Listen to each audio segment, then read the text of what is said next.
My name is Inbal Levi. I guess most of you already know me. And today I'm going to talk about value categories. So I just, a short preview. This talk is basically tagged for beginners, intermediate. I'm not trying to do things here that are, the one thing that I cared about in this talk is to make the basic things as clear as possible, to make people comfortable with them. So I hope I achieved that at least. So I'm a developer working at SolarEdge. I'm also an active member of ISO Workgroup 21. I'm an NB chair, Ranges Study Group chair, and also occasionally LEWD chair. I love software design. I also really love cataloging, and this is why this talk is also being written. So in today's talk, we're going to have 5 parts. We're going to start with some intro to value categories. We're going to look at value categories in practice, in code. We're going to look at how value categories behave in generic code. Some standard tools for manipulating value categories, and also some advanced utilities. Also, some of them are quite new. For example, deducing this, which only was voted for C++23. And that's it. So first of all, I sometimes cut corners, and the full definitions are in the standard and on CPP reference. And also, examples will mostly focus on objects. I will neglect function pointers and arrays, but they do have some relevance in this topic. So let's start with what are value categories, and we'll also look at the evolution of them throughout the different standards versions. So first thing I want to show you is the usability and why we care about value categories in general. So I'm sure you are familiar with this general pattern. We have a class here. We have a constructor, a copy constructor, and a move constructor. And we have a function that returns this data struct. So now let's see what happens in those 4 cases, which are, I believe, quite interesting. So on the first, for D1, we basically get one thing constructed, right? Constructor is called this is easy. For the second one, how many objects do you think that's gonna be constructed? Anyone? 0, 2. Okay, so 0. That's great. For the third one, we call getData, and we also get one object constructed. We'll see later why. What will happen with the last one? Anyone have guesses? You don't have to. You don't have to answer by name or anything. So feel free to. I just realized that I made a mistake or something about the way you asked that question. Oh, sorry. When you say how many objects are constructed, are you counting move constructors? No, sorry. Sorry. I meant to say, yeah, move constructors will be 0 okay. in this case. All right. So now that we all aligned, I'm happy that you asked that question. Because I was wondering, I was still on the zero part. Oh yeah. Sorry for that. So what do you think about the last one? How many of those will be 0, 1? Which standard? The last D4. Which language? Which version of the standard? Oh, the newest one. 20. Mandatory move elision. Right? But 2. 2. 2, 1. Anyone have 0? Okay, let's do it with raise of hands. How many people say 0? How many people say 1?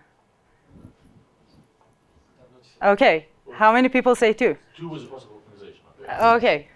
The answer is 2.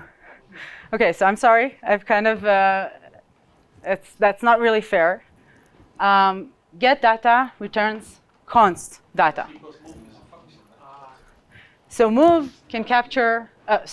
So the move constructor could have been called, but we have a const object here. We can't do that. So yeah, so we'll get 2. A temp one will be created, and then the move constructor wouldn't be called, so a copy constructor will be called. Okay. So the point of this example is basically to say that we, even as a beginner developers, we have to really care about value categories.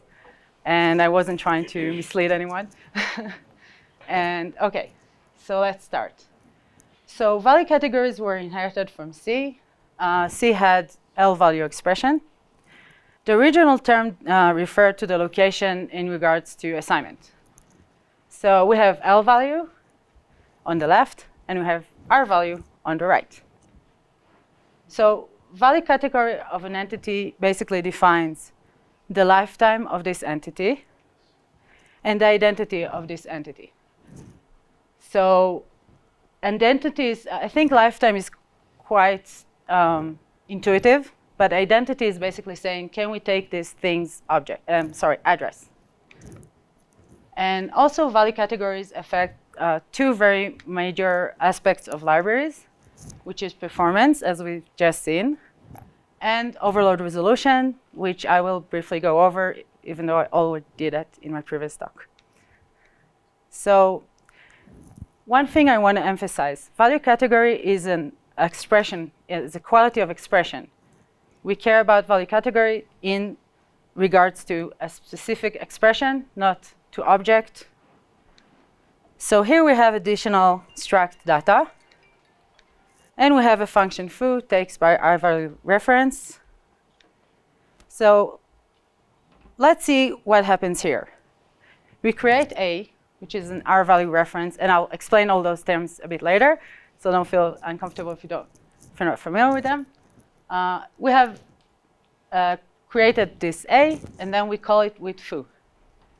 But this fails, right? Because A is declared as R value reference. So its type is R value reference, but its value category is actually L value reference. Sorry, L value. So what may look like a value category is in fact the type. Okay? So for A, the type is R value reference, and the value category is L value.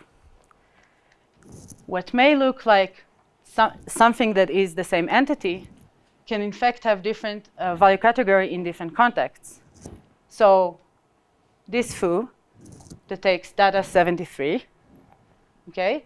So when at first data 73 have constructor creates this unnamed temp data 73.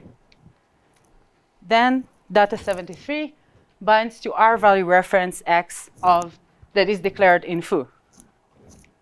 And then the entity, which used to be data 73, is now have a name. Therefore, we can actually do things with it within the context of foo. So it is an L value. Go ahead, Dave. Just, I think I can help understand Sure.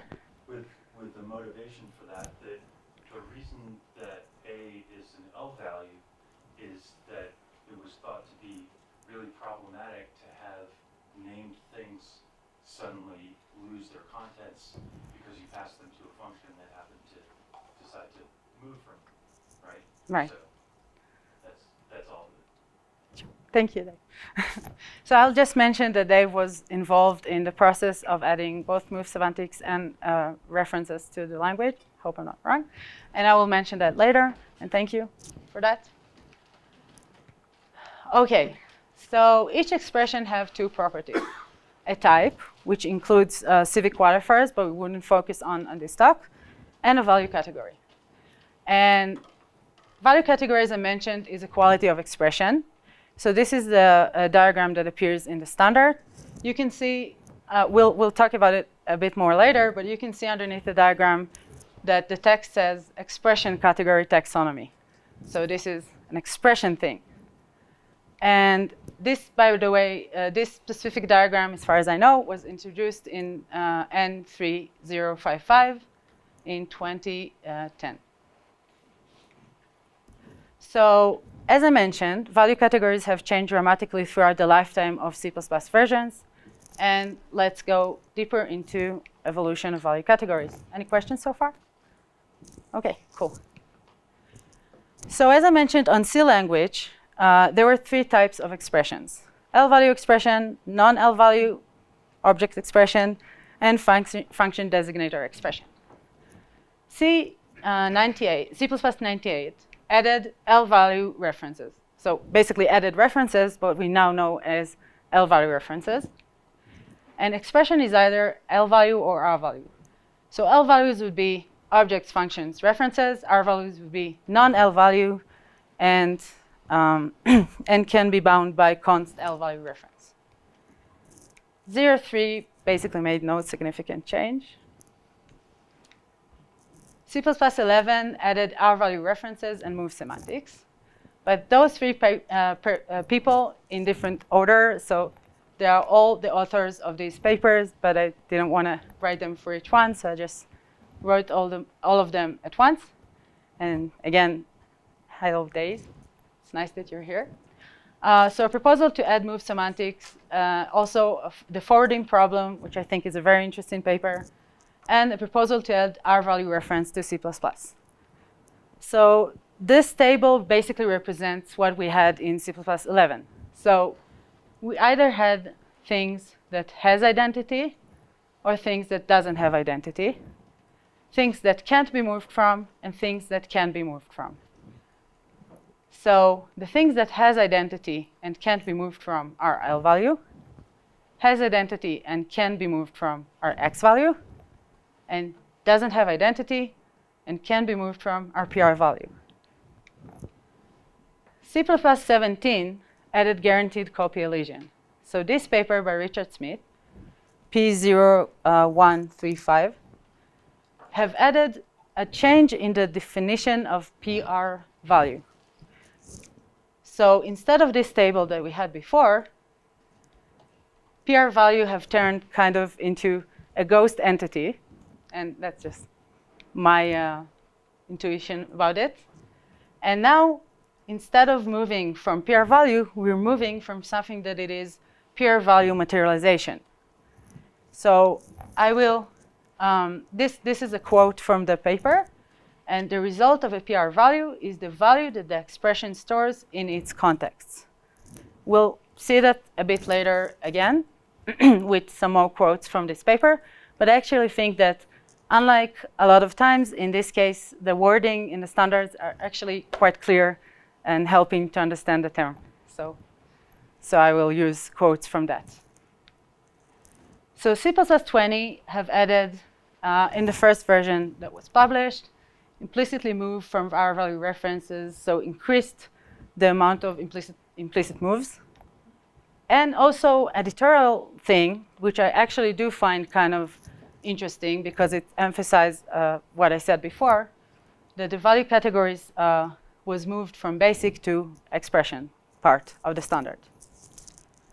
And the later version that was published, bitfill was also removed from the primary definition, got its own value category. We won't go too deep into that. And in C++ draft. So we have deducing this that was already voted into the draft. I will show you later a bit more about this facility. Deducing this have also added like T, like underscore T, which is a facility that is closely related. And it was a different paper, stood for like, and I'll talk about all 3 of them later in this talk. Sorry, I'll just drink some water. Let you get used to this diagram. Go ahead, John. So back in the day, I did a lot of research for the EMC book.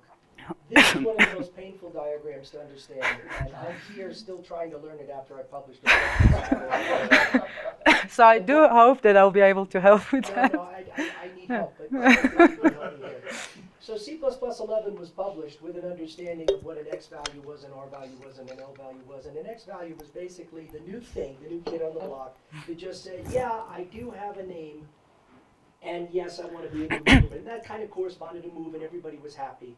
And then some funny little things happened, like if you take the address of a temporary subfield, and then it was like, well, we need to change that a little bit, and then more and more change. So my observation, for what it's worth, is that the X value and the PR value are a moving target.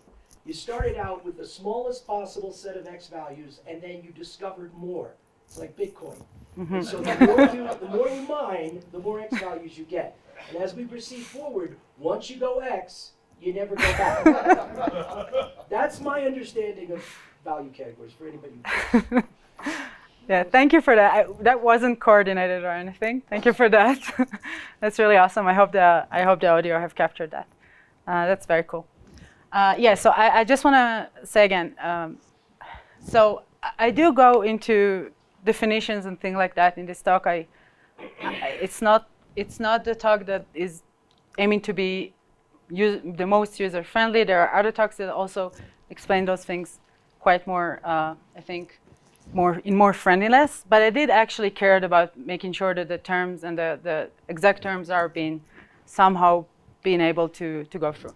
So let's look at this diagram. So there are main categories: GL value, which have identity; R value, which can be moved from, and we saw them before in the table. And no expression actually have those categories to define it. So we also have subcategories, which are actually the categories that the expressions get. So let's start. GL value is an expression whose evaluation determines the identity of object or function. X value is a GL value that denotes an object whose resources can be reused. And again, these are the definitions from the start.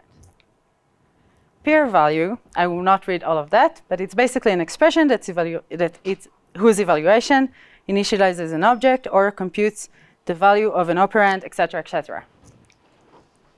L value is a GL value that is not an X value, kind of less expressive than the previous ones. And R value is a PR value or an X value. So yeah, so I've made them appear in this order because it seems weird to me to define something in terms of things that we haven't defined it yet. So, okay, so I hope you now feel more comfortable with those definitions. Let's move on to some examples. The thing that made me the most unhappy about this diagram is that we kept L value to mean L value, but we repurposed the name R value, so I never know what we're talking about. That is probably the worst thing about this diagram. But other than that, I still hate the diagram. I hope you feel a bit more comfortable with it now. But the other one, the one you showed there, that one is lucid, because that one, you start with that and you say, this is what was on the back of the envelope when they designed it, when Strustrup and Hinnett designed it. That's what they drew. And then it, yeah? Wasn't it involved? Me and Hinnett. You and Hinnett. Well, Strustrup wrote the paper. No. He did write a little paper that explained the origin of this.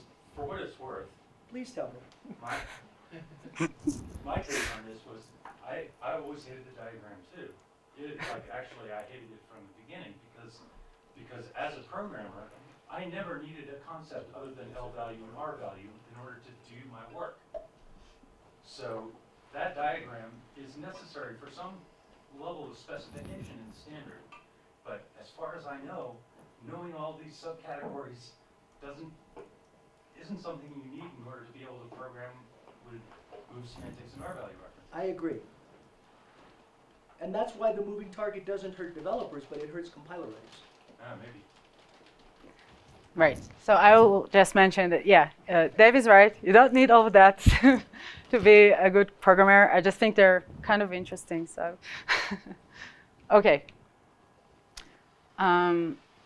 So let's move on to some examples. So L value, I think it's the easiest one. So things that have names, variables that we define, parameters, access to some a cell in an array, members of structs. There's struct data here, and the members, these L values. Also, the assignment operator, because you can actually assign to assignment operator. So that's an L value. The string literal, and a trinary operator when both B and C are L values. Also, the pre-increment operator. Again, to mention, RA has the type R value reference to int, but with the value category L value.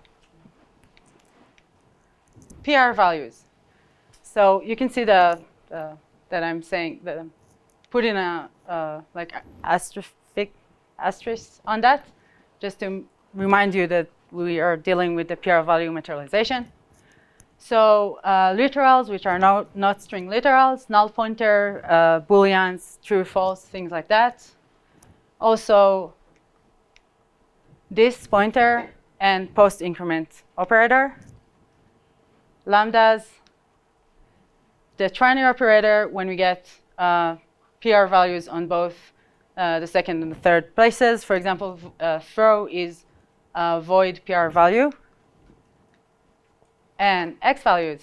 So temporaries, what stood move returns. And the ternary operator, similar to the other two cases. And the function returns by value. Then this is also, yeah, go ahead, David. What happens to the ternary operator if both operands are not of the same value category? Right. I'm not sure anyone can. Like I haven't tried it. I would assume they'll try to decay to the most common thing. Yes, so it's a very complicated algorithm. Sorry for asking. It's okay. It's okay. Yeah, I would say that I intentionally avoided that, and that would sound good in the recording. No, yeah, it sounds like something that could be complex. So let's move on to value categories in practice, in code. So we'll briefly go over overload resolution just to make sure that everyone's on the same page, the details of binding, and then value categories in generic code. And let's see how I'm in. Oh. Yeah, thank you. Okay, so very briefly, overload resolution is of functions affected by value categories. To compile a function call, compiler creates a list of candidates, then finds the correct overload. Picking the correct function from a group of candidates. Function candidates are picked according to name. That is called name lookup. And may include template argument deduction and argument dependent lookup. I'll also mention what template argument deduction means because it's more relevant to this talk. Value category of an expression affects the deduction, and it involves non-trivial deduction rules. So basically, could have been the case that I have two t's and I give them params with different value categories and things like that. So this is not trivial. I will not go into that in this talk. But yeah, we need to be able to deduct the parameter. So to summarize, to compile a function call, compiler must first perform name lookup, which may involve argument-dependent lookup, and function templates may be followed by template argument deduction. If those steps produce more than one candidate function, then overload resolution is performed to select the proper function. And if it's ambiguous, we fail. Okay, so the details of binding. So expressions with different value categories bind to different types of references. The reference which binds the expression determines the permitted operation on this thing. So here we can see an L value reference, and we can assign to it. Const L value, I think you can assume. Const means we can't do it, and that we get an error. R value reference, great, which is actually an L value. And const int, const R value reference, again, the error. So binding rules are are part of the following events. So initialization or assignment, as we saw, function call, and return statement. So all those three cases involve some kind of binding, and we need to take them under consideration. Let's start with the first one, initialization or assignment. So as part of reference initialization, this is what happens. So L value reference can bind L values only. Sorry. Const L value reference can bind both L values and R values. R value reference binds R values only. And const R value reference binds R values only. Okay, great. So the lifetime of an object can be extended by binding to a reference. So const L value reference can extend the lifetime of an object, and it doesn't allow modification, as const does. Oh, sorry. And R value reference can extend the lifetime of a temporary object, as we saw before. So function call. We have here a function. We have here a struct. And then we have 4 overloads for the foo function. Takes this data thing. L value, const L value, R value, const R value. So let's see what's going to happen for all of those declarations that we made. So this example, by the way, is taken from Boris Kopelskov, I hope I say them correctly, blog. And I think it's a great example. So things can bind to more than one type of function. So I've basically put here the priorities on which they bind. So if foo LD, if L value overload exists, then LD will bind to 1. If it doesn't, it will bind to 2. How about the second one? Which ones of those do you think it will bind to? Second one is basically, just to clarify, second one is R value reference. No, const L value. Current cell value reference. Does that say CLD? CLD is a Oh, sorry, current cell value. Thank you. You're just trying to, Yeah, I just trying wrote to those. mess I don't know anything about them. Sorry. Sorry, const L value reference. So which one will be bounded and on like first, second, third? Just 2? Okay. See if you're right. I don't remember. Yes, right. How about RD, R value reference? Non-const R value reference. You can shout. It's an L value. Right. It's an L value. Great. And how about CRD, the const R value reference? Still an L value. A const 1. Const L value. Great. How about this temp, data 73, which we said is an X value? So which ones will it bind to? And 3, 4, 2. right. You get the prize, whatever that is. And the function get data returns. Did I not write it here? You didn't write it. Oh, sorry. So it returns by value. So. Const again. Oh, sorry. I apologize. Const value. So which one will that be bind to? 4, 2. True. 2. Okay. That's what we saw in the first slide, right? So basically, if we don't have the const R value reference, one second, if we don't have the const R value reference, then we get bounded to the L value, and we get the copy constructor called. Yeah, go ahead. Sorry, your name? Tobias. Tobias. With the X value case, isn't it like 4 and 2 are not in order? Like if you only have 4 and 2, it's the biggest? No, what? Is 4 really preferred Yeah. for 2? Basically what happens, I've tested it. One loses the R value-ness and the other loses the constness. No, they're both const. Yeah. So I just want to, okay. So if 4 doesn't exist, it will go to 2. Yeah. And I just want to mention there's those numbers, just like in my previous talk, there's those numbers over here, and all the code snippets are in the comments, so you can. Sorry, can you repeat? Sorry, one second. Can you say your name and also repeat the question? Oh. Okay, because I can't hear.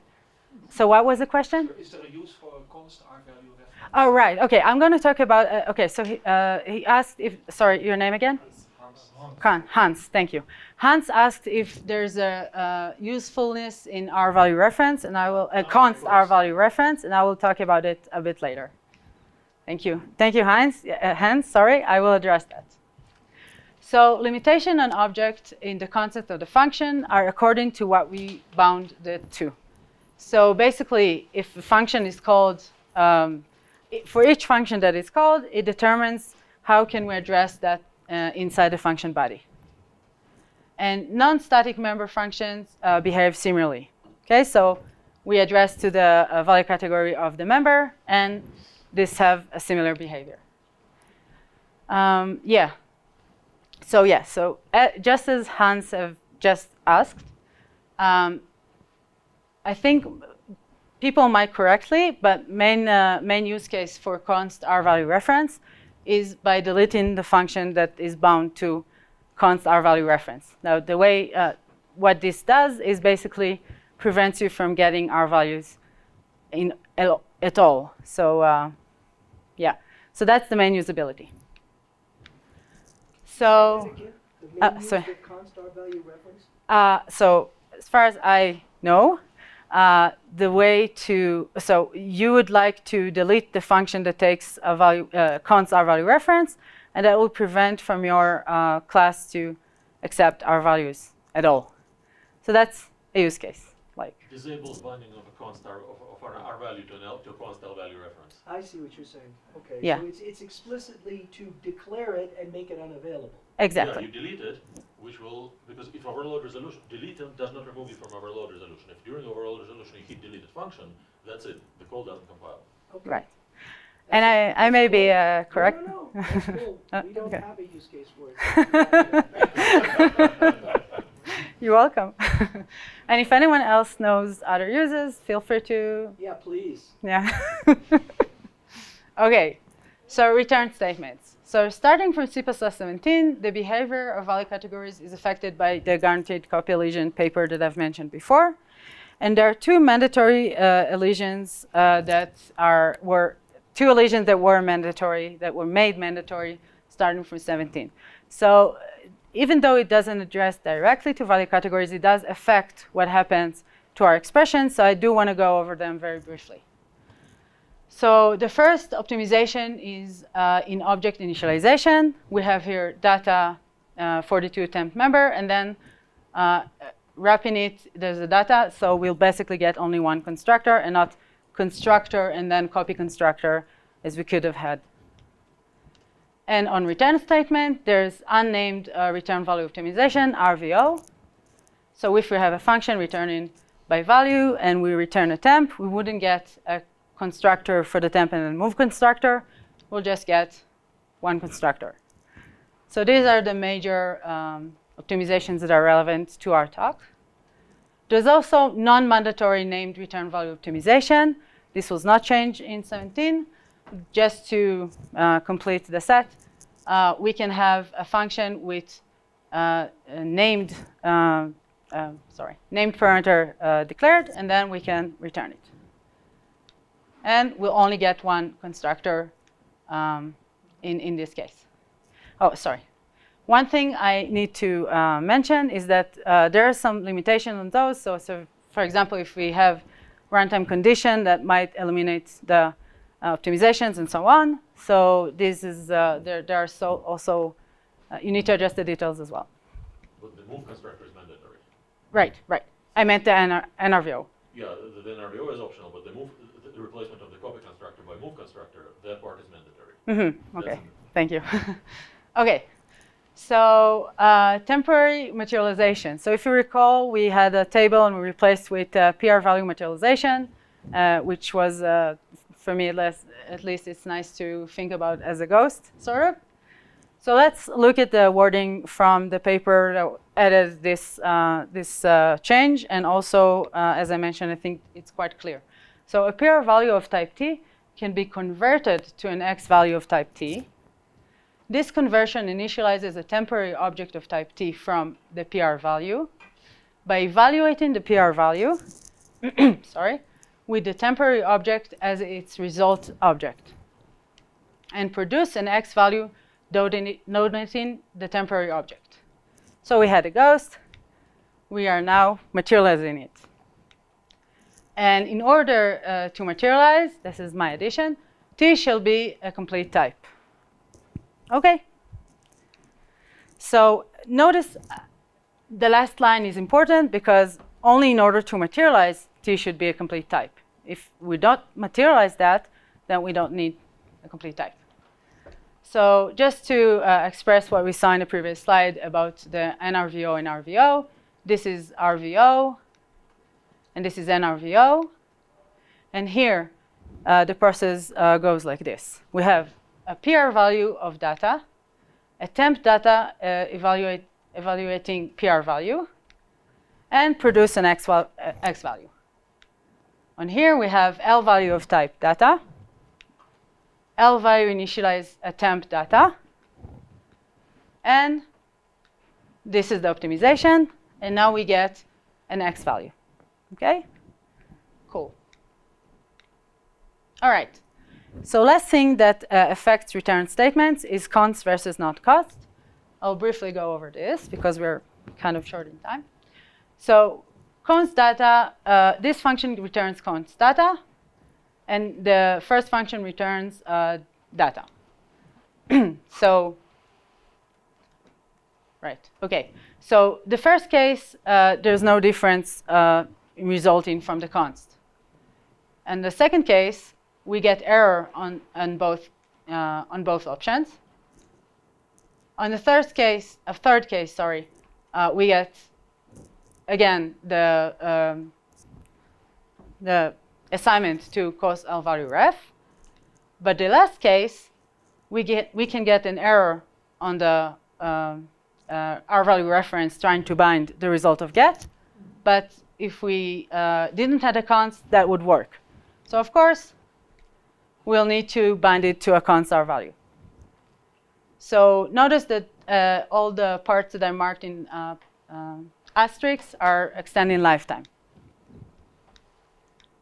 Let's do this briefly. So binding rules applies in the following events: initialization or assignment, function call, and return statement.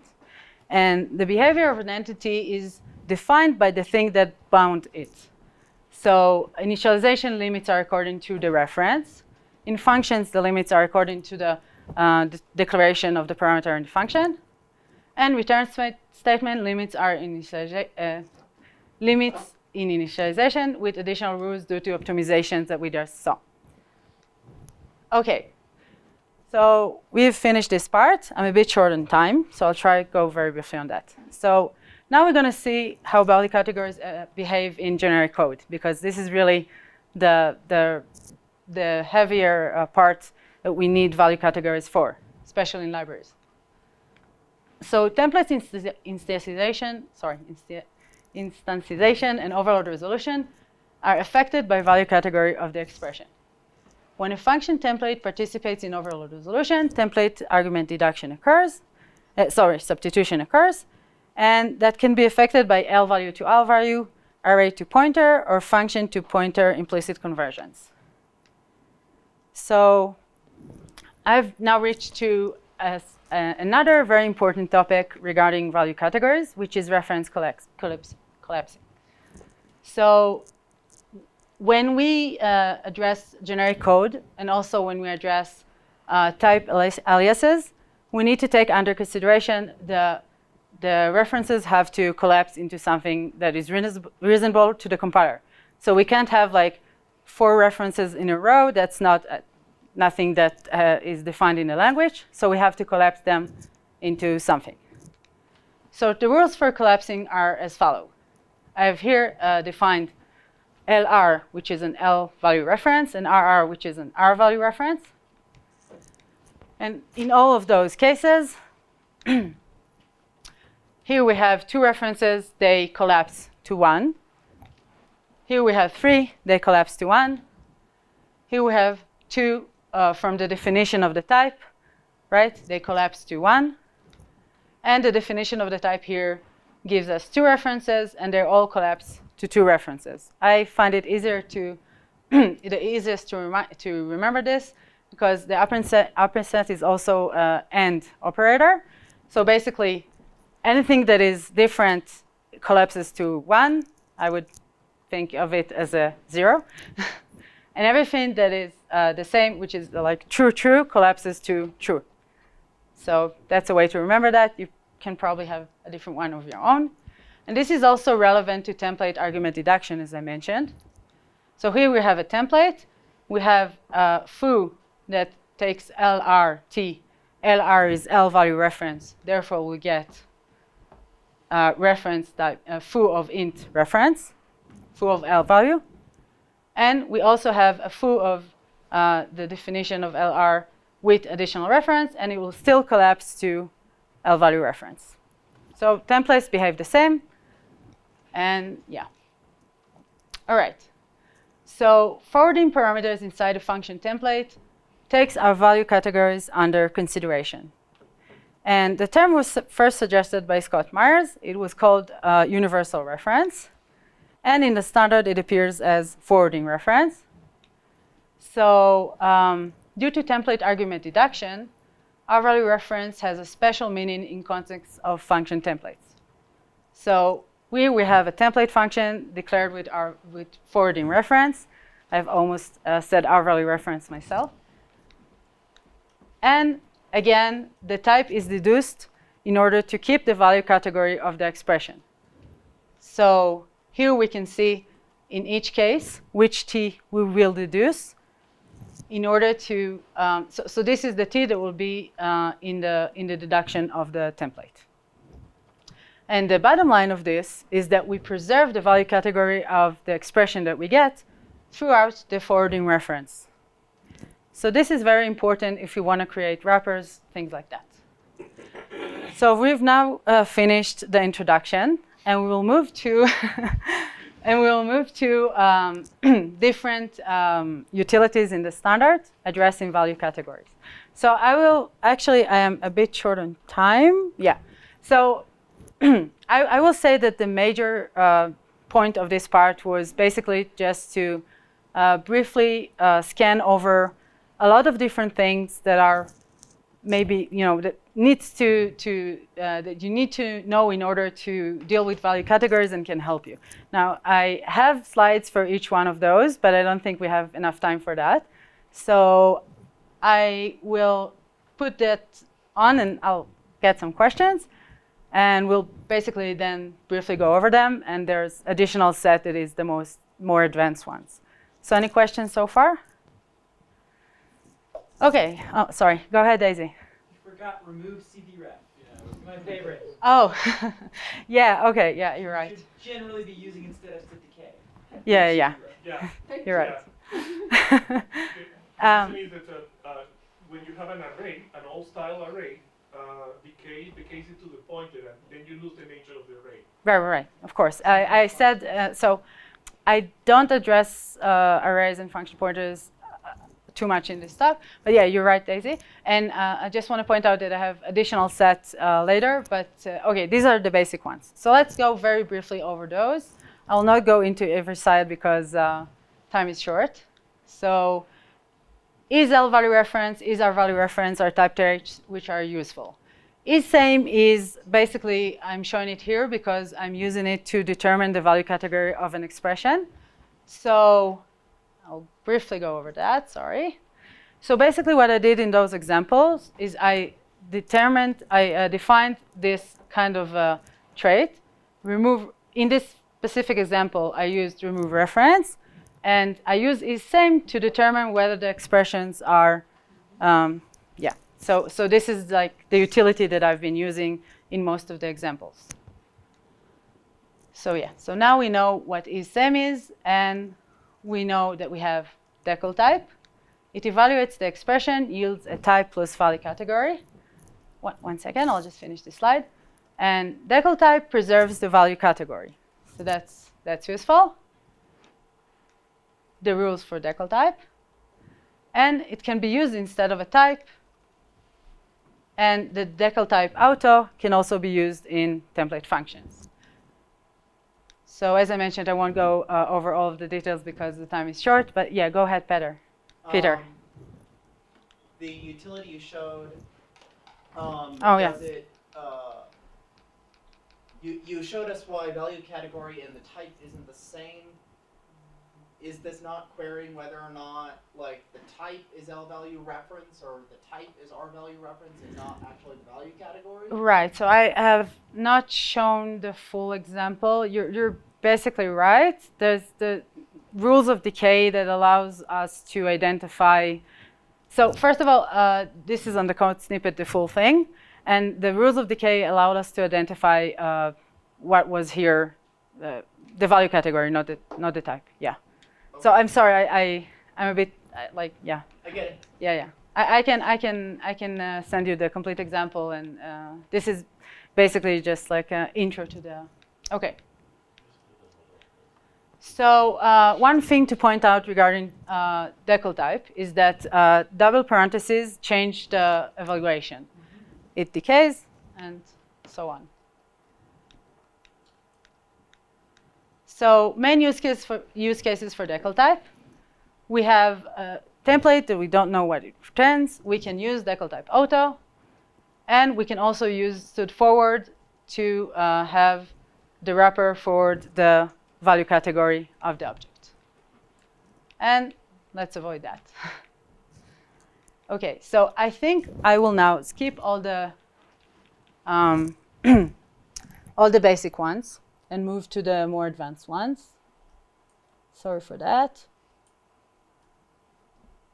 And I will send you the slides so you can actually use them.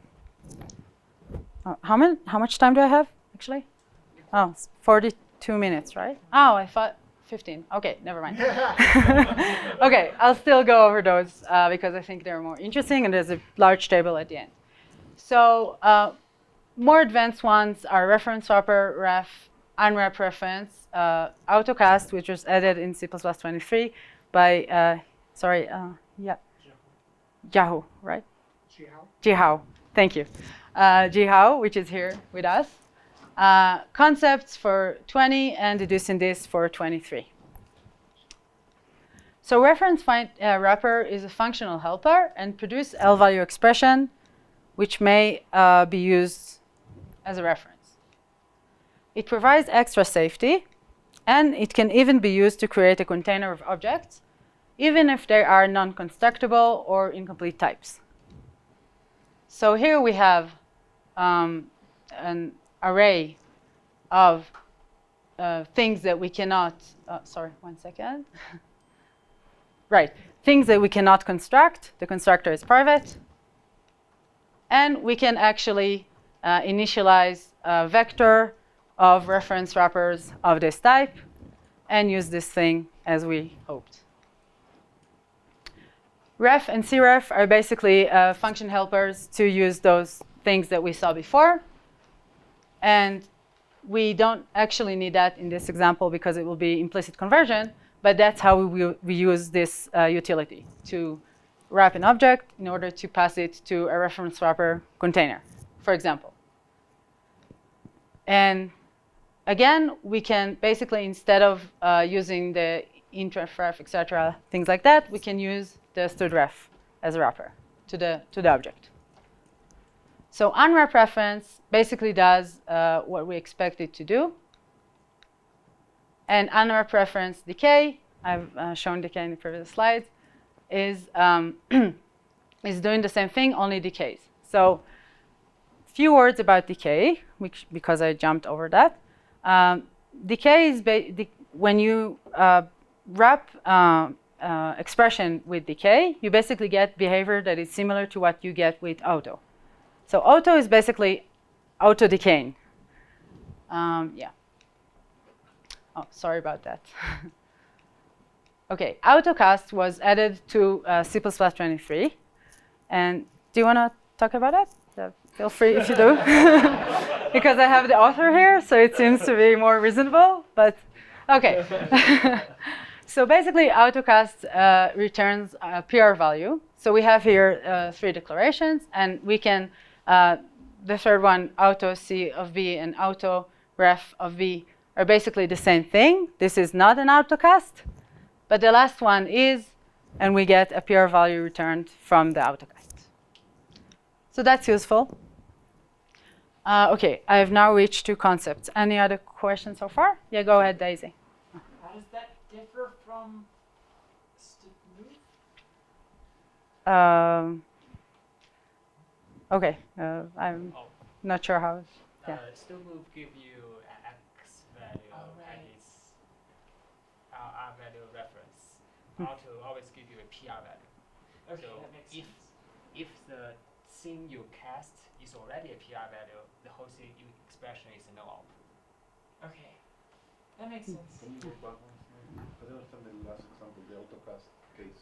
Do you want me to go back? Yes. Oh, sorry. Yes. So auto C.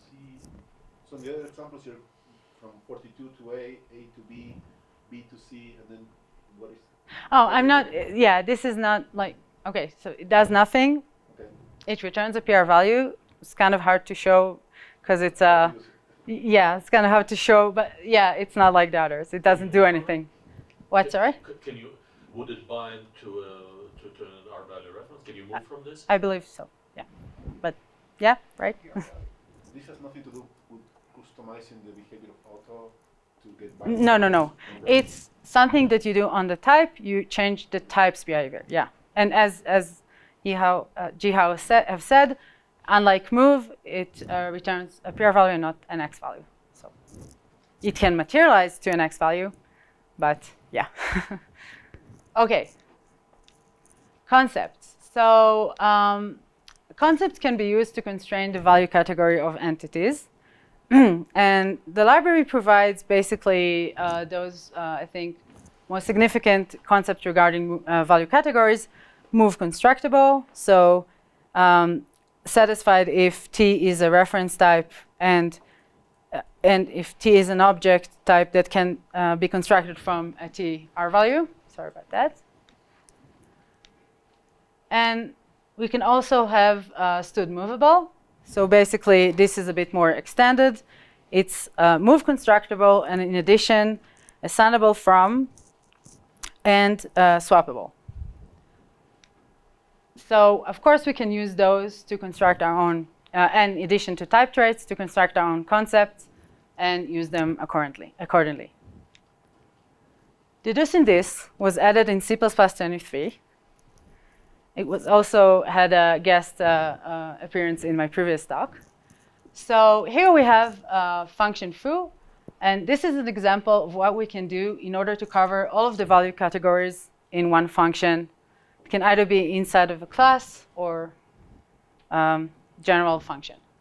It was added by the authors of the paper are Gasper Asman, Cy Brandt, Ben Dean, and Barry Rasvin, and it was already voted into C++23. So we have it in C++23.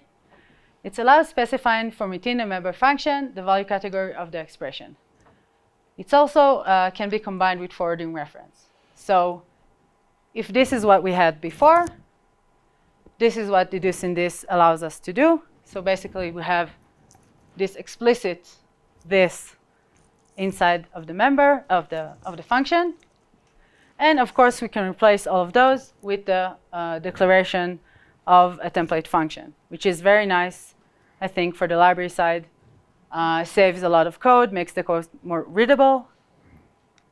There's additional things that we can do with deducing this, which are kind of out of scope for this talk. But it also introduced two new utilities, like T and forward like. So like T takes, applies CV and ref qualifiers of T onto U. So basically, we have double ref and int, and we can apply on int the CV qualifiers and CV and ref qualifiers of the double ref. So we get eventually int ref, for example, const int ref ref, or const if ref ref. Forward like is doing something similar, only this can be done on an object. So we can forward like A, which used to be int, as double ref, for example. So these are two very useful, I think, utilities that were added, I would say, as a side effect to deducing this. Really awesome. You can use them now, or in C++23. OK, I've reached my summary. So here, OK, so I'll just post, right. So these are all the ones that we jumped on the first part, and these are all the advanced ones. So I'll leave it here, and any questions or a specific slide that you want me to go to and show? Could you explain a little more what are they for? And I understand what they do. What are they for? Because it's not literally a language thing. It's a purely library thing. I can write it in C++ with 11 if I want to. But Yeah. what does it do? What? You can do forward members. It's useful for that. It's mainly for forwarding captures in lambda. If you think about it, the captures are always L value, right? Well, you can do auto-refref, right? Oh, you capture. Captures. Yes. Capture is always L value, right? Yeah, so when you're forwarding something into lambda, and if you want to continue forwarding it, it's kind of difficult. You need to forward the value category depends on some other information like parameters. So that is why we need to forward like parameters. Oh, so you want to take all the qualifiers from the parameter, Yes. apply it to the capture, but wouldn't that force a move on something that isn't supposed to be movable?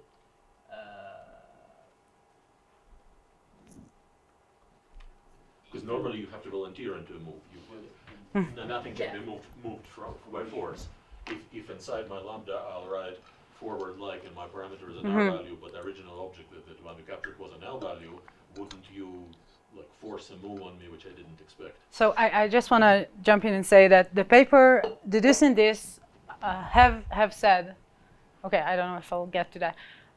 It enables either control the type of the object from within, but also they said that from within the function. So yeah, it actually adds the ability to control from, unlike before, from within the function. So what you're saying is basically it's true. Yeah, go ahead. I remember the answer. So normally when you pass parameters, as you said, those parameters to lambdas are not necessarily related to the captures. However, because we added deducing this, now there's one parameter that is special, that is this parameter. It designates the value category of the lambda object itself. So in that case, when we are moving the lambda object, all the captures are actually members. So there won't be any danger to move those members because your lambda object is already. Oh, I see what you're getting at. So you can't move a lambda normally properly because there are L values inside the class, and you can't slap a move on it because you're not writing move constructor. Okay. That's really awesome. I haven't thought of that. Thank you. If you could send me a code snippet later, it would be awesome. Yeah. Okay. All right. So thank you for listening. And I just want to thank Karen Orkatis, Viri Taki, Andrei Ziso. All of them have reviewed my slides and made sure that I didn't have too many mistakes. And you can contact me, and I would love to get your inputs. So sorry I ran over. Sorry that I ran over the part. I was just got confused with the clock. So yeah. So thank you, everyone.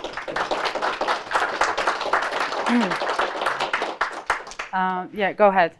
Sorry, your name? Alfredo. Alfredo, go ahead. Yes, thank you for the talk. Very nice. Sure. I wonder if the first part of your talk, the basic part, can help me understand something about the language that bugged me for a while. So until C+11, I would think that there is a correspondence between, let's say, references and pointers. So reference, then pointer. Const reference, const pointer. Okay. R value reference, something. Okay. People might say, oh, well, because that's something that should expire, it's temporary, so it shouldn't. But sometimes I want to express that I want to dereference a pointer while moving it, right? And it looks like maybe there is a space for that. And of course, it's not in the language, but it's some kind of hole in the language, right? So, okay, you can so. implement it in the library, but it's very ugly. Yeah, so I'm not sure about this, the specific. Sorry. So again, sorry, your name? Alfredo has said that he wants to be able to explicitly do something like dereference in a pointer and then moving from it.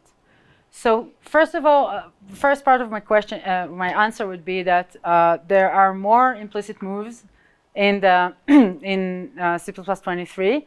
I haven't shown all the changes, but for example, I would think I need to see a specific example, but it could be the case that in the example that you're describing, you will now get an implicit move, or at least with the changes. So that's one part of it.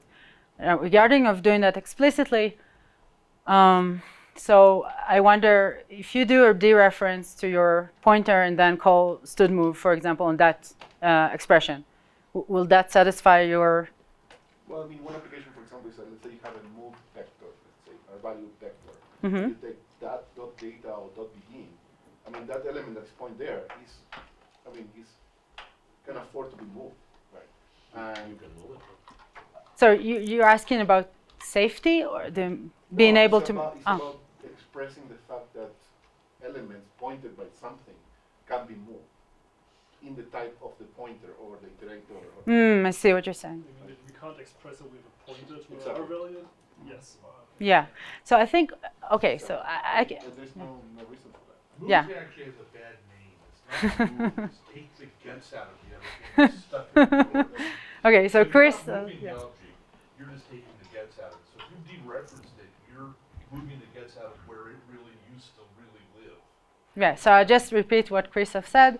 Move is supposed to be taking the object's guts in Chris's words, and yeah. So I want to address to that as well. So I had some conversation with Dave Abrahams. Also, I told him that I'm giving this talk, and he said that he was responsible to the move semantics and references, etc. And he said that he actually don't like the fact that in C++ move doesn't make the thing that you're moving from. Sorry, I forgot the word, but like something broken. Okay, so yes, thank you. Yeah, so he said that he would prefer a destructive move, and I think, if I'm not mistaken, that he's doing that on Swift. So yeah, I think, okay, my personal opinion is that because C++ allows us to do basically everything, I think that it's, my personal opinion is that I would like to be able to express my exact intentions. So I would personally like to have this option and not to have this thing chosen for me. That's that's a question that yeah, of language design basically. Sorry, your name? Sebastian. Sebastian, go ahead. Yeah, I have a question like from the very beginning of your Sure. When you went over the value categories, and I was, can you go back to Yeah, the do you know the slide number? No, but it was very early when you went over the X values and PR values. Oh. You had one example where you call get data, and get data returns data const or something by value. And the PR value, I guess. No, that was what surprised me. I think you said it was an X value. I think it was on the X value slide. Oh, I think the X value is why? Because you said X value, yeah, here. the data get data. Exactly, because again, you said X value is when it has an identity and can be moved On the slide before, I think. Right. Where does the return type of that function have an identity? I think that's what I'm... Okay, so I will. Okay, so I think, yeah, that was earlier in the talk. I will imagine that with the new rules that we have starting from 17, that this would be RVO optimization, and therefore you wouldn't actually get the whole process, but you will get basically construction of data 73, which is an X value. So, Okay. yeah, so that's because it's a mandatory, Okay. right. Yeah, oh, sorry, I'll just repeat your question. So basically, Sebastian have asked, don't we get here a PR value in the return of the get data function? Sorry. Okay, seems like I have quite a lot of time. But this is a heavy topic, so. Any other questions? Comments? Go ahead, John. One of the things is that I noticed is you have this set of 6 things that you could overload for a set. You can have it by value, by const value, by L value ref, by const L value ref, by R value ref, and by const R value ref. True. And all of those together don't work. And there are some subsets that come out that are really meaningful. And the ones that typically come up are the const L value ref and the R value ref, those two specifically. And I also learned that there is absolutely no difference between having a const by value and a by value. It's literally not noticed in the compilation phase, and Right. it's just not there. So these are some of the things that I discovered through lots of test driver writing and whatever. Yeah, I just want to jump in here very quickly. Yeah, so you can't have, for example, overload of int and const int. That would be ambiguity. So More than that, it doesn't even recognize it in the signature as being distinct. exactly, it will be ambiguous. Whereas a const L value reference and by value just cause ambiguity. Right. They're different, but they're ambiguous. Whereas the other one is really like, I don't even want to hear about it.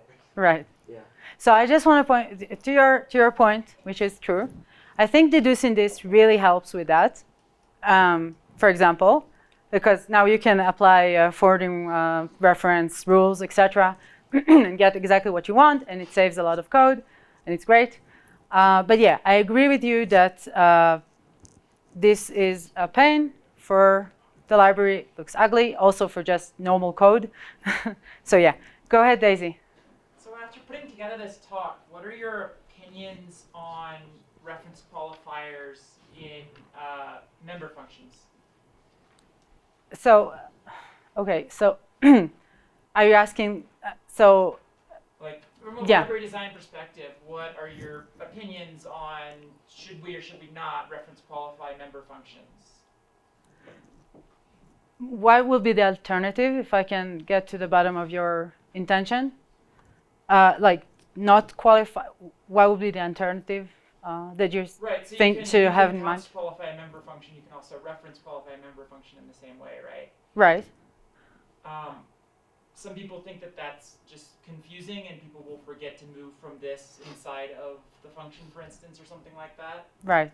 What are your opinions on that based on like going through and teaching value categories like this? So, like, it's kind of hard to... Yeah. I think I understand the question. Yeah, think go the ahead. alternative that's being suggested is you can either pass something by value, which is a way of doing business if you Right. want to do it on the cheap. But Right. if you want to do it like Rolls-Royce first class, you're gonna do the Right. overload of the const L Right, value right, ref right. and the R ref, and that always gets you the right answer. And because we write libraries that are Rolls-Royce libraries, we would always do that. And still, that's a Chapter 3 feature because of the very reason that we said. If you have a reason to do it, then do it. But if you don't know why you're doing it, please don't do it. No, Right. I mean, unqualified member functions are not necessarily by value, right? Absolutely. Const L value ref is No, he's either- talking about qualifying the member function. The member function itself, So not it's the just value. Totally It's a- understand. So you have It's a reference. something, you Wait, have wait. a typical attribute class, and the way we love to take arbitrary user-defined types is by L value ref. And now we're saying, ooh, we could take advantage of a R value ref. The wonderful thing about it is you take those Bless you. existing L value refs, and you add the R value ref overload, and you upgrade your library, and it's completely backward compatible Then it because starts calling the because right that member one has functions. higher precedence. Yeah, and it it's starts calling the perfect. right member functions, yes. Exactly, but if it doesn't, only thing you lose is performance. So you just upgrade your performance. Right. And So, that's why I'm saying you want to have what you had before in 03, then you just drop in the R value ref, and it's all good. And it's a nice migration path. okay. My opinion on this is that since libraries are things that are being used by very large crowd, quite a lot of people, I would imagine that the correct thing to do would be, even if the hard thing is to try to cover all the use cases. Now, of course, it depends on the case. Now, deducing this does help. But yeah, but that, at least in my opinion, that's like, I wouldn't, like, okay, so, okay, so that actually, that actually is a bit of a different topic, but I do want to mention that as well. So basically, we have different domains, different types of companies are using C++. Probably the answer for the first domain wouldn't be the same as the answer for a different domain. If it's an embedded world and they really care about performance, then I'll probably write something that will cover everything that to make sure, whatever. But yeah, go ahead, Daisy. Well, embedded world also cares about code size, so having multiple overloads is a problem. But Sorry. follow-up question is, do you think the standard library should reference qualify member functions? Okay, so I will. Okay. In a world where we could break API, let's just say. Okay, so Daisy asked, does the standard library needs to act like that? So clear there's something behind that I'm like unaware. This is probably a continuous debate, but I will just say that. So I think it really resonates with what I said just a minute ago about the fact that we have different domains using C++, different domains using the standard library. So I think that the answer to that question will be derived from the answer to the question of who do we target the standard library to? And that's like a different question, which is probably a whole different talk. And I would be happy to talk about it because I think it's really interesting. and yeah, I just want to, so we're trying to do something very hard here. So any other questions? Yeah, go ahead, Alfredo. So I work in a library that creates reference-like objects and or proxy objects all the time. And I never want this object to be copied because they are really references. And auto is terrible for this because it looks like you have a value when you still have a reference. And in C++ 14, I was able to work around that by disabling or making private the copy constructor and move constructor of a class. Mm-hmm. But then suddenly in 17, now they work again, so I cannot disable this auto from a reference-like object. Why can't you delete them? Delete the what? Constructors. Oh, okay, we'll try that. No, they need to be private because they are returning from a function, so they need to exist. And once they exist, I mean, it's like I cannot disable auto. Right? You mean your class need to use them, still use them internally? Yes, exactly. So I cannot use it. It's really interesting. But from outside, I don't want to have. I mean, I found That's awesome. auto ref and assign from a reference. That's totally okay. To not to use the canonical form of those constructors. For example, you add some tags. No, his problem is he wants to return them from a factory. Yeah, exactly. So he wants to return them from a factory, and he wants that would be the only place where it gets copied. Moved. That's not copied, it's moved. Yes, exactly. And in name only. Yeah. So he has a factory that produces stuff. Yeah. And that's his That requires a move in the assignment, and he wants that to be the only time it's moved and like never moved again. Right. Yeah. But not outside. Because I have that exact same problem. I know what you're talking about. Yeah. Okay, I just want to very briefly go over the references. So as you can see, there's a lot of them. There's additional slide. Jihao is here as the author of the first paper. Great. It's really awesome. Quite a lot of the things in this topic. I really welcome you to go over them. And if someone was wondering what's the 73 number doing in my presentation, because everyone only uses 42, and then this is a quote from the Big Bang Theory. Yay! Yes. Okay, so I'll just read it very briefly. The best number is 73. Why? This is Sheldon, by the way, talking. 73 is the 21th prime number. Its mirror, 37, is the 12th and is the 12th, and its mirror, 21, is the product of multiplying 3 and 7 and 3. We get okay. So then Leonard answers, "We get it. 73 is the Chuck Norris of numbers. Chuck Norris wishes. In binary, 73 is a palindrome, which is backwards also the same thing. All Chuck Norris backwards gets you zero and Koch, I guess. So yeah, that's the 73 there. Okay, thank you everyone. It's been a pleasure.